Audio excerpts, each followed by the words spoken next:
दिनै मुलुगनां आबहावा सान मिथिंगा रैखाथि होनायनि थांखिजों मुलुगनि जेरावबो आबहावा सान फालिनाय बादिनो जोंनि भारत हादरनि मोनफ्रोमबो हादरसानि गुबुन गुबुन ओनसोलफोराव सोरखारि आरो सोरखारि नङै गोबां फसंथान आरो आफाद गौथुमफोरा बायदि बायदि हाबाफारिनि गेजेरजों आबहावा सानखौ फालियो।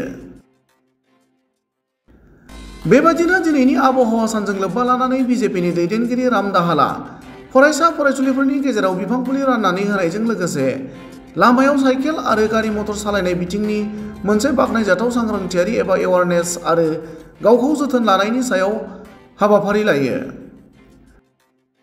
सांग्रांथि आरो गावखौ जोथोन लानाय गैयैनि थाखायनो गुबुन गुबुन समाव जों जाब्रथाय जायो।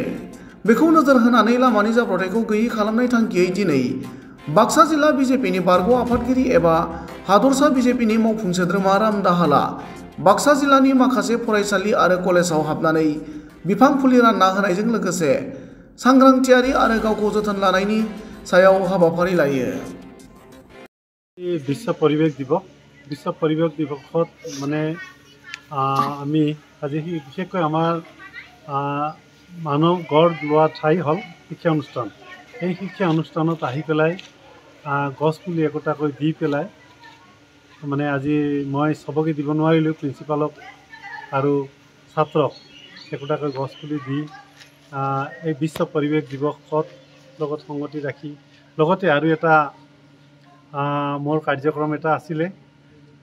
আমাৰ যিটো ল'ৰা ছোৱালীবোৰ স্কুলৰ আহোঁতে কলেজত আহোঁতে যেতিয়া পেৰেলেলি আহি যায়, সমান্তৰালভাৱে আহে, ৰাস্তাটো পূৰা ঢাক খাই পেলাই আহে, তেতিয়া বহুত এক্সিডেণ্ট হোৱা দেখা পাইছোঁ আৰু চবেই দেখিছোঁ।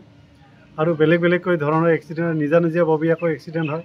তাত কেনেকৈ ৰুধিব পাৰি, তাৰ কাৰণে আমাৰ মাননীয় শিক্ষাগুৰুসকলে আৰু আমাৰ ছাত্ৰ ছাত্ৰীসকলেও অলপ সজাগ হৈ পেলাই যাতে শাৰী পাতি আহোঁতে নিজৰ ছাইডত শাৰী পাতি কলেজত শিক্ষা অনুষ্ঠানলৈ আহে, তাৰ কাৰণে মোৰ এটা অনুৰোধ কৰিবৰ কাৰণে মই আজি স্কুল কলেজত মই আজি ভ্ৰমণ কৰিছোঁ।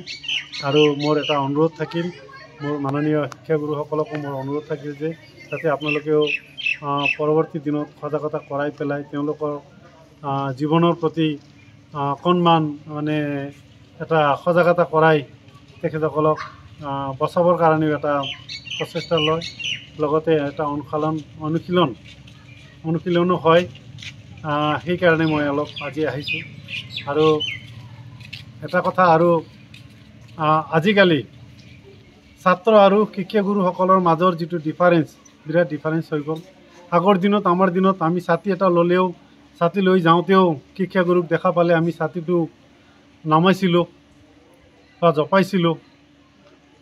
এতিয়াৰ ল'ৰা ছোৱালীয়ে শিক্ষাগুৰুক ঢাকা দি পেলাই আগত গুচি যায় আৰু শিক্ষাগুৰুক সন্মান নকৰে। তাৰ কাৰণে মই আজি আপোনালোকৰ মাধ্যমেৰে মই সকলো ছাত্ৰ ছাত্ৰীক, আৰু বিশেষকৈ এইটো অভিভাৱকৰ দায়িত্ব, এই যিটো আচাৰ সংহিতা শিকাব লাগে ঘৰৰ মা দেউতা বা অভিভাৱকে।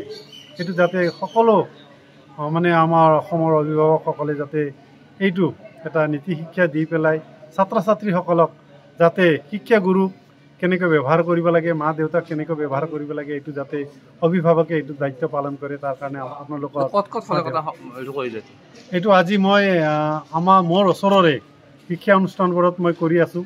নিকাচি হাইস্কুলত কৰিলোঁ, এতিয়া জ্ঞানপীঠ ডিগ্ৰী কলেজত আহিলোঁ। এনেকৈ ক্ৰমান্বয়ে আজি যিমানখিনি পাৰোঁ মই আজি এইটো এটা চেম্বলিক হিচাপে মই কৰিছোঁ। আৰু মই আপোনালোকৰ মাধ্যমেৰে সমগ্ৰ অসমতে এই যাতে সজাগতা যায়, তাৰ কাৰণে মই আপোনালোকক নিমন্ত্ৰণ জনাইছোঁ। অতি গুৰুত্ব দিবলগীয়া কথা। আমি নিজেও কলেজ স্কুলত আহি থাকোঁতে ছাত্ৰ ছাত্ৰীবিলাকৰ এনেকুৱা হয় যে ৰাস্তাত তেওঁলোকে ৰাস্তা এৰি নিদিয়ে, 3জন 4জন একেলগ সখী বান্ধি আহে, যাৰ ফলত কি হয় বিভিন্ন ধৰণৰ আমি অসুবিধাত পৰোঁ। ৰাস্তাটো এৰি নিদিয়ে, গাড়ীখন এক্সিডেণ্ট হয়, আৰু ঠিক তেনেকৈ ল'ৰা ছোৱালীও ঢুকাই থাকে। কিন্তু আল্টিমেটলি গৈ বাহকজনৰ গাতহে লাগে। কিন্তু ছাত্ৰ ছাত্ৰীখিনি এতিয়াও বহুত সজাগতাৰ অভাৱ আছে। তেওঁলোকে এতিয়াও কেনেকৈ ৰাস্তাত যাব লাগে, কোন ছাইডে যাব লাগে, কেনেকৈ ৰাস্তা এৰি দিব লাগে, সেই সম্পৰ্কে তেওঁলোক জ্ঞাত নহয়। যি আহিছিলে আমাৰ ইয়াৰে সমাজকৰ্মী ৰাম দাহাল ডাঙৰীয়া, তেখেতে আমাৰ পৰিৱেশৰ বিষয়ে আমাক বুজালে, গছ গছনি ৰোৱাকে ধৰি, আৰু বিশেষকৈ ৰোড ছেফটিৰ ওপৰত তেখেতে আমাক সুন্দৰভাৱে বুজাই দিলে যে স্কুল কলেজৰ ল'ৰা ছোৱালীখিনি ৰাস্তাত কেনেকৈ আহিব, জোৰ পাতি আহে, যাৰ ফলত ৰাস্তাত বিভিন্ন দুৰ্ঘটনাৰ সৃষ্টি হয়, গাড়ী মটৰ চলোৱা দিগদাৰ হয়, যান জঁটৰ সৃষ্টি হয়। এই সম্পৰ্কে সজাগতা আমাক তেখেতে, তাৰ কাৰণে তেখেতক বহুত বহুত ধন্যবাদ। আমাৰ সমাজৰ বিশিষ্ট সমাজকৰ্মী ৰাম দাহালদেৱ আহিছিলে। তেখেতে আমাক বিশেষকৈ বিশ্ব পৰিৱেশৰ ওপৰত সংগতি ৰাখি পুলি কিছুমান দিলে আৰু ল'ৰা ছোৱালীকো পুলি ৰুবলৈ আহ্বান কৰিলে। আমি প্ৰত্যেক বছৰে পৰিৱেশ সজাগতা সভা আহ্বান কৰি আহিছোঁ, প্ৰত্যেক বছৰে হৈয়ে আছে। কিন্তু এইবাৰ আমাৰ টেকনিকেল অসুবিধা থকাৰ কাৰণে, বিশেষকৈ আজি পৰীক্ষা চলি আছে, তাৰপিছত আমাৰ এডমিশ্যন চলি আছে, সেইবোৰ শেষ হোৱাৰ পিছত আমি পুলি ৰুম বুলি ভাবি আছিলোঁ। পুলিখিনি অনা হৈছে, এইবাৰ কিন্তু সজাগতা সভা আহ্বান কৰিব পৰা নগ'ল। যিয়ে নহওক, তেখেতে আমাক আহি সেই কাৰ্যত আৰু উৎসাহিত কৰিলে। আমাৰ ল'ৰা ছোৱালীয়ে নিশ্চয় সকলোৱে আমাৰ পুলি ৰোৱা অনুষ্ঠানত ভাগ ল'ব। আৰু 2 নম্বৰ কথা হ'ল, তেখেতে ৰোড ছেফটিৰ ওপৰত বিশেষকৈ দৃষ্টি নিক্ষেপ কৰিলে। আমাৰ কলেজত বিশেষকৈ প্ৰত্যেক বছৰতে ৰোড ছেফটি ডে পালন কৰা হয় আৰু পৰিবহণ বিভাগৰ পৰা অফিচাৰবিলাক আহি আমাৰ ইয়াত ৰোড ছেফটিৰ ওপৰত ল'ৰা ছোৱালীক সজাগতা কৰি তোলে।